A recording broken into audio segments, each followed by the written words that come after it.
અને હવે વાત કરીશું આ વિવાદનો અંત ક્યારે આવશે તેની।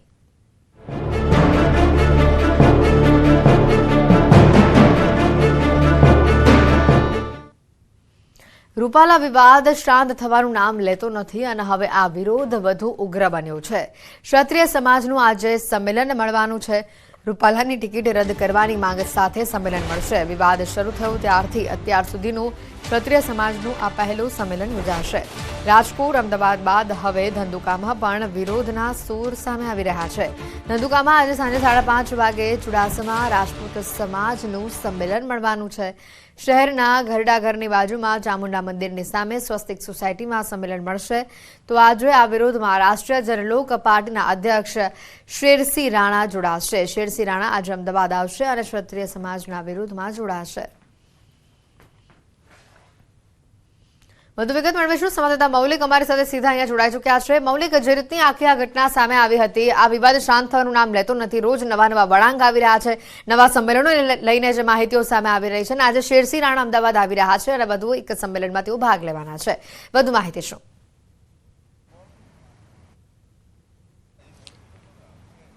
બિલકુલ હિતવી, છેલ્લા એકાદ સપ્તાહથી જે વિરોધનો વંટોળ જે છે તે હવે દિવસે ને દિવસે વધી રહ્યો છે અને વિરોધ પાછળનું કારણ જે છે તે સ્વાભાવિક એ છે કે 2 વખત જે રીતે પરસોત્તમ રૂપાલાએ માફી માંગ્યા બાદ પણ ક્ષત્રિયો જે છે તે લડી લેવાના મૂડમાં છે અને તેમનો એક જ વિરોધ અને માંગ છે કે પરસોત્તમ રૂપાલાની ટિકિટ જે છે તે બીજેપી દ્વારા રદ કરવામાં આવે। પરંતુ તેમના છતાં પણ તેમને 2 વખત મિટિંગમાં બોલાવવામાં આવે અને ત્યારબાદ પણ ટિકિટ રદ નથી કરવામાં આવી અને તેને જ લઈ ક્ષત્રિયો જે છે હવે અલગ અલગ સમાજનું નેતૃત્વ છે તેની સાથે સમર્થન મેળવી રહ્યા છે અને અલગ અલગ મહાસંમેલનો જે છે તેના પણ આયોજન કરી રહ્યા છે।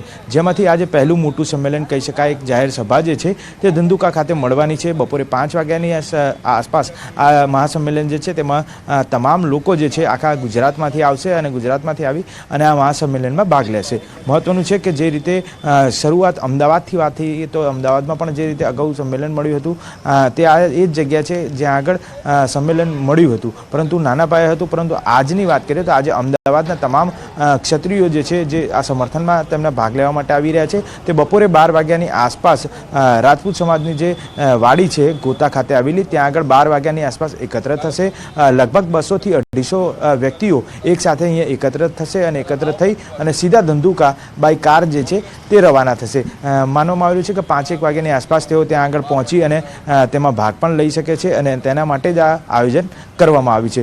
જે રીતે શેરસિંહ રાણા જે છે તે પાર્ટીના અધ્યક્ષ છે, તેમના દ્વારા પણ આજે સંબોધન કરવામાં આવવાના છે અને તેને સાંભળવા માટે લોકો ધંધુકા જે છે તે આયોજન કરવામાં આવ્યું છે। હવે જોવાનું એ રહ્યું કે 5 વાગ્યાની આસપાસ જ્યારે આ સંબોધન કરે છે ત્યારે કેવા પ્રકારની માહિતી સામે આવે છે અને કેવા પ્રકારનો વિરોધ જે છે તે આગામી સમયમાં તે લોકો નોંધાવે છે। બિલકુલ મૌલિક, એક પણ તરફથી આ વિવાદ શાંત થવાનું નામ નથી લઈ રહ્યો અને હવે તો વિવિધ સમાજના લોકો પણ આ મામલાને લઈને સમર્થન જાહેર કરી રહ્યા છે। કેટલાક લોકો રૂપાલાના સમર્થનમાં આવી રહ્યા છે સોશિયલ મીડિયા પર, તો કેટલાક રાજપૂત સમાજના સમર્થનમાં આવી રહ્યા છે અને હવે આ જે મામલો છે અને બીજી બાજુ જ્યારે રૂપાલા દ્વારા પ્રચાર અને પ્રસાર જે જોરશોરથી કરવામાં આવી રહ્યું છે, એટલે હવે આવનારા દિવસોમાં આ મામલો શાંત પડશે કે કેમ તે આમ જનતા માટે પણ એક મોટો સવાલ ઉભો થઈ રહ્યો છે।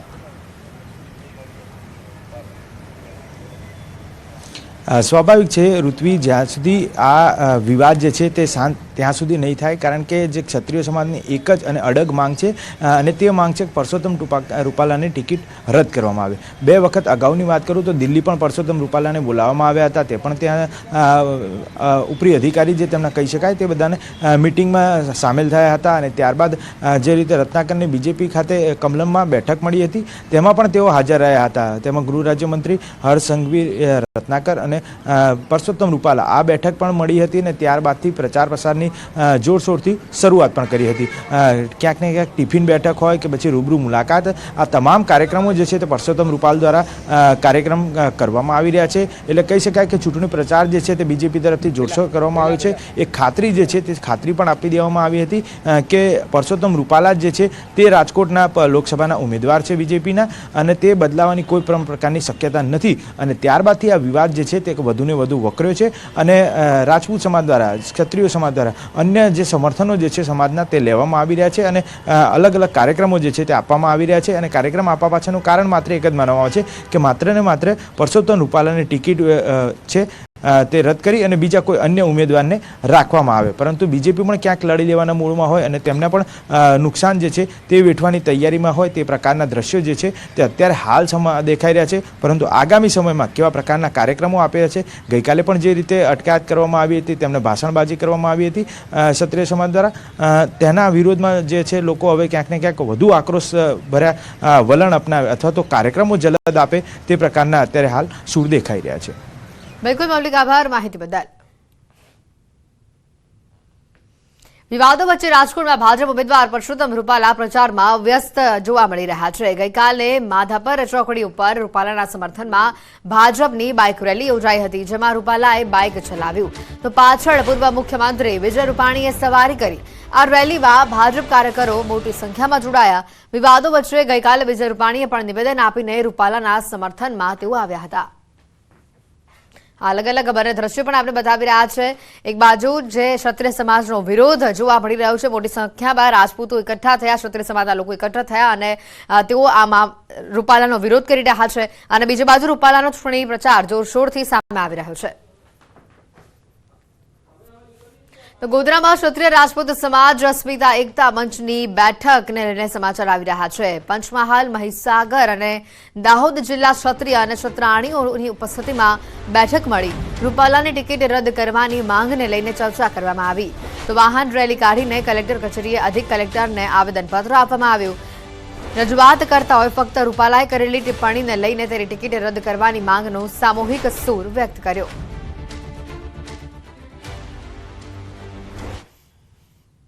રૂપાલાની લોકસભાની ટિકિટ રદ થવી જોઈએ. અમને કોઈ પાર્ટી કે સમાજ કે સંગઠન કે કોઈ જ્ઞાતિ સાથે વિરોધ નથી. પાટીલ સાહેબે એમ કહ્યું હતું ને કે ક્ષત્રિય સમાજ મન મોટું રાખીને રૂપાલાને માફ કરી દો, તો અમે પાટીલ સાહેબને જણાવવા માંગીએ છીએ કે તમે મન મોટું રાખીને રૂપાલાની ટિકિટ કેમ રદ ના કરો?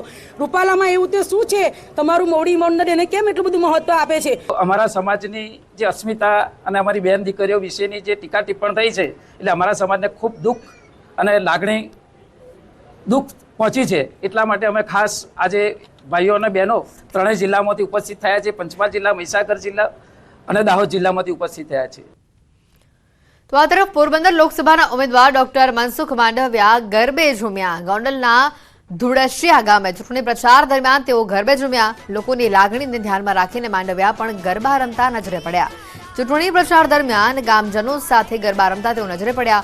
લોકોનો અભૂતપૂર્વ પ્રતિસાદ જોઈ ખુશીથી તેઓ ઝૂમ્યા હતા.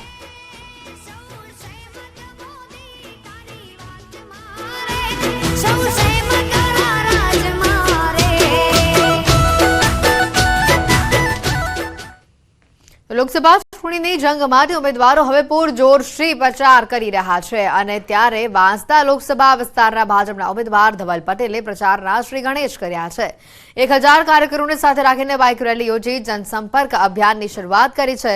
1000થી વધુ બાઇક લઈને ગામડે ગામડે જઈ મોદી પરિવારના લોકોનો જનસંપર્ક કર્યો હતો. વલસાડ બેઠકના ઉમેદવારને જંગી લીડથી જીતાડીશું તેવો વિશ્વાસ પણ વ્યક્ત કર્યો.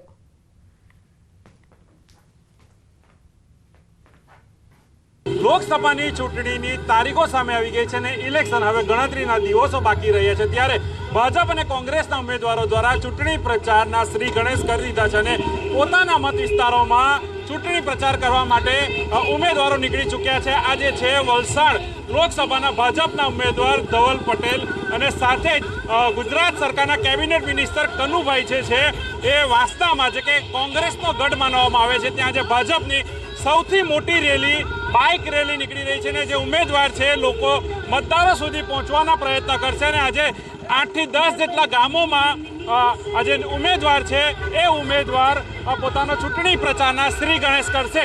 આપણી સાથે કેબિનેટ મિનિસ્ટર કનુભાઈ દેસાઈ પણ જે છે તે પણ ચૂંટણી પ્રચારમાં જોડાયા છે. અને જે આ જે ગઢ છે કોંગ્રેસનો ગઢ માનવામાં આવે છે અને સૌથી વધુ આદિવાસી મતદારો આ વિસ્તારમાં છે. ત્યારે એક ટૂંકમાં સવાલ પૂછીશું. રેલી છે આજે મોટી મતદારો સુધી પહોંચવાના પ્રયત્ન કરી રહ્યા છો. અમે ઘર પાર્ટીનો જન્મદિવસ છે એટલા માટે ઘરે ઘરે ઝંડી લગાવી છે અને મોદીજી મારો પરિવાર મોદી પરિવારના સ્ટીકર લગાવીને દરેક ઘરનો સંપર્ક થઈ રહ્યો છે. મોદી પરિવાર જે કનુભાઈ છે ગુજરાત સરકારના કેબિનેટ મિનિસ્ટર, એમણે મોટી વાત કીધી છે કે આ બધો આજે તમામ જે ભાજપના કાર્યકર્તા છે મોદી પરિવાર છે ને આ મોદી પરિવાર હવે ગામડાના જે મોદી પરિવારના જે લોકો છે એમના સુધી પહોંચવાનો પ્રયત્ન કરશે અને લોકસભા વલસાડ લોકસભા જે બેઠક છે એનું કમળ પર દિલ્હી સુધી જીતાડીને મોકલવામાં આવશે. ભવિન પટેલ, ન્યૂઝ 18 ગુજરાતી, નવસારી. લોકસભા ચૂંટણી નજીક છે અને સમગ્ર દેશમાં આચારસંહિતા અમલમાં છે, ત્યારે આંતરરાજ્ય બોર્ડર પર ગેરકાયદે વસ્તુઓની હેરાફેરી રોકવા પોલીસ સક્રિય થઈ છે. મોડી રાત્રે દાહોદ પાસે આવેલી પેટ્રોલ બોર્ડર પરથી પસાર થતી એક ખાનગી લક્ઝરી બસમાંથી 1,28 લાખ રોકડ તેમજ 22 કિલો ચાંદી બિનવારસી હાલતમાં ઝડપાઈ છે. ઉજ્જૈન પાર્સિંગની રાહુલ ટ્રાવેલ્સની બસ રાજકોટ તરફ જઈ રહી હતી. શું આ રોકડ રકમ તેમજ ચાંદીના જથ્થાનો ઉપયોગ ગુજરાતની ચૂંટણીમાં કરવાનો હેતુ હતો અથવા તો મતદારોને પ્રભાવિત કરવાનો પ્રયાસ હોઈ શકે છે? આવા અનેક સવાલ છે જે તપાસ અંતે બહાર આવશે. हमारे द्वारा पूरी टीम जितने भी बस यात्री थे और ड्राइवर्स कंडक्टर उनसे हमारे द्वारा टीम ने पूछा गया. मौके पे जो टीम थी हमारे इंस्पेक्टर साहब और एडिशनल एसपी भी पहुंचे थे तो उनके द्वारा पूछा गया तो किसी ने उसकी रिस्पॉन्सिबिलिटी नहीं ली. अभी हमारी एक टीम गठित हमने की है एक डीएसपी साहब के नेतृत्व में जो इंदौर जाके बस मालिक से और जहाँ से ये सामान बुक हुआ था उसके बारे में पूछताछ करेगी.